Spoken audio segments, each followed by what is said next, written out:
Est-ce qu'aujourd'hui, tu auras un conseil justement pour trouver quelque chose qui nous passionne? Ouais, il y a plusieurs exercices qu'on peut faire. Hein. Déjà, c'est de lister tout ce qu'on aime dans la vie. Ouais, tu vois, que les gens se mettent pas la pression avec ma passion. Déjà, liste ce que tu aimes dans la vie. Tu fais une liste de 10 choses que tu aimes. Après, une fois que tu as fait cette liste de 10 choses, tu fais une liste de 20 et de 30. Parce que tu sais, il y a des choses qu'on s'autorise pas à écrire. Tu vois, j'aime jouer aux jeux vidéo, on l'écrit pas, tu vois. Mais si je te dis de faire une liste de 20 et de 30, là, au bout d'un moment, tu es obligé de le mettre parce que tu n'as plus rien d'autre. Donc déjà, s'autoriser à accepter que tu aimes les choses. Et d'autant plus les auditeurs qui nous écoutent, qui comprennent que c'est Dieu qui nous a créés avec un ADN et avec quelque chose de précis, ce que vous aimez, tant que c'est pas des choses qui vous éloignent de Dieu, hein, tant qu'il n'y a pas de péché dedans, il y a des grandes chances que Dieu le veut et Dieu y adhère même. Okay. Après, il y a une histoire de dosage aussi, tu vois. Si tu joues aux jeux vidéo et que tu négliges ta famille, non, voilà, là t'es dans le péché, tu vois. Mais déjà d'accepter ça, tu vois, j'aime des choses.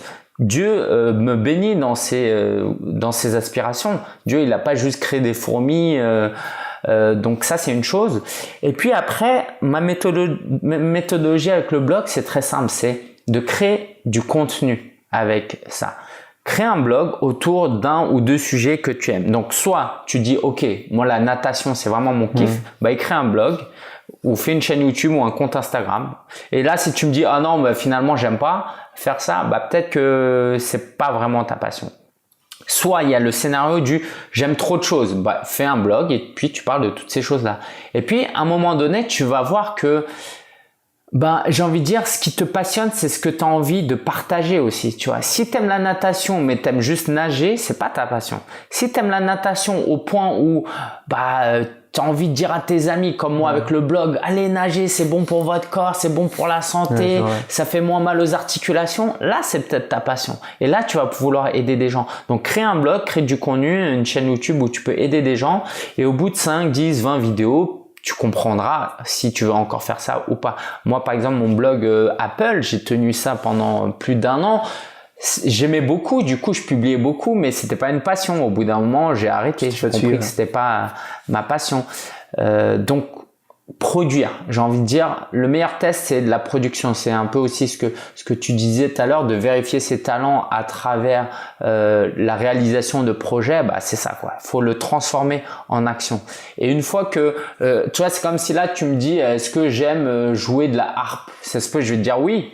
Mais la vraie réponse, c'est quand je vais vraiment commencer à jouer de la harpe. C'est ça. Donc, mettez en pratique. Aujourd'hui, faites un truc simple, tu vois, même avec les blogs, vous prenez même pas la tête avec ça si c'est trop compliqué. Créez un compte Instagram, publiez des photos vidéos sur ce qui vous passionne, commencez à partager, créer une communauté, attirer des gens et puis voilà. Et si vous voulez créer 10 comptes Instagram sur 10 sujets différents, faites-le. Et là, comme tu dis, le but aussi, c'est de voir sur le long terme, est-ce que ça nous plaît encore, quoi, du coup. Ouais. Parce que comme tu dis, c'est bien de commencer simple, du coup, par exemple Instagram, etc. Et de voir sur 1 ou 2 mois, est-ce que déjà je me fatigue, est-ce que déjà j'ai plus envie de le faire, est-ce que ça me dégoûte déjà, alors que de prendre un trop gros engagement d'un coup sur un coup de tête, de dire allez, je crée une grosse plateforme, 1 mois de développement et puis…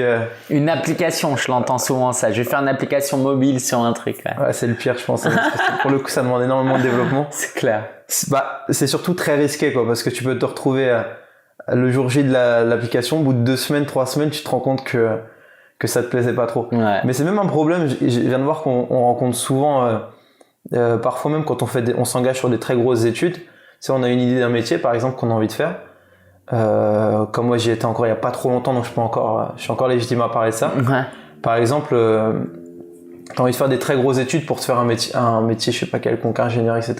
Et tu finis tous tes diplômes et tu te rends compte, tes premiers jours de travail, qu'en fait, c'est pas du tout ce que tu voulais faire, tu vois. Ah, t'es dégoûté, là. Et c'est un problème qu'on rencontre souvent. En fait, c'est vraiment, du coup, il y a vraiment une puissance dans le fait de essayer de tester avant de s'engager sur trop longtemps, quoi. Ouais, carrément. Et puis, avec Internet, c'est ça la beauté d'Internet, c'est que tu peux tester beaucoup plus facilement qu'avant, quoi.